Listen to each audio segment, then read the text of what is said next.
I've been fixated on a single brew method for what seems like over a year at this point, and that's the Hario V60. But the other day I went through my coffee cabinet and I saw my Kalita Wave hiding way towards the back, pretty much forgotten about.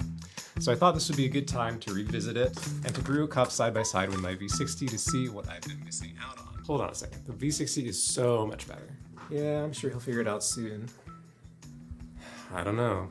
For both drippers, I'll keep the grind, pour pattern, and of course the coffee the same. The coffee is a natural Ethiopian from Brandywine Coffee Roasters. They're an amazing roaster that I'm lucky to have just a couple hours away. And the recipe is going to be 24 grams in, 400 grams out, split up into 2 roughly 75 gram pours, followed by 2 125 gram pours.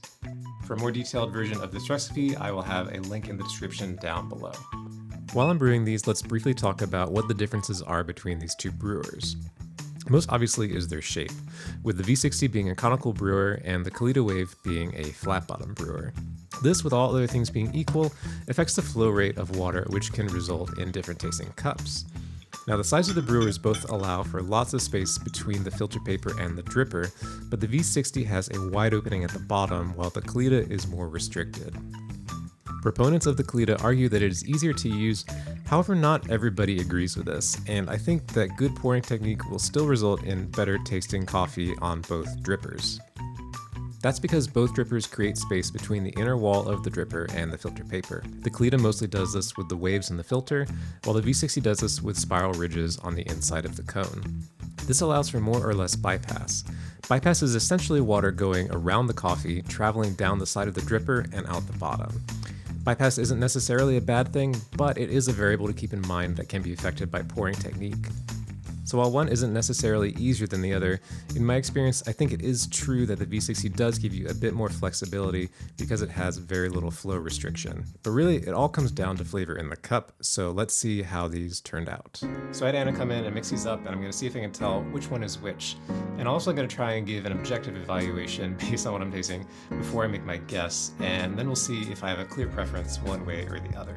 Okay.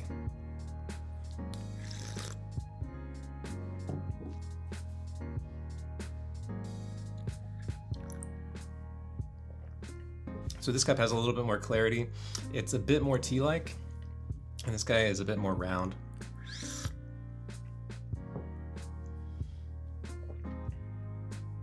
Has a little bit more sweetness. I think the acidity is a bit more balanced. If I had to take a guess, I would say that this is the V60 and that this is the Kalita Wave. I'm gonna taste one more time though. Yeah, I'm gonna stick to it. I think this is the Kalita. I think this is the V60. So this is, I was right. This is the Kalita. And it's funny, on this day, for this coffee, definitely I'm preferring the Kalita over the V60. Guess he just doesn't get it. Whatever, who watches this Walmart James Hoffman guy anyway? Yeah, it's a very subtle difference, but just for like kind of the jamminess, the fruitiness characteristic, I think that the more round presentation is a lot nicer. So yeah, I'm glad I bought a pack of Kalita Wave filters, and now I have a chance to use this thing again. And I'm curious, if you have these two brewers, do you have a preference one way or the other? Let me know in the comments below, and I'll see you next time. Take care.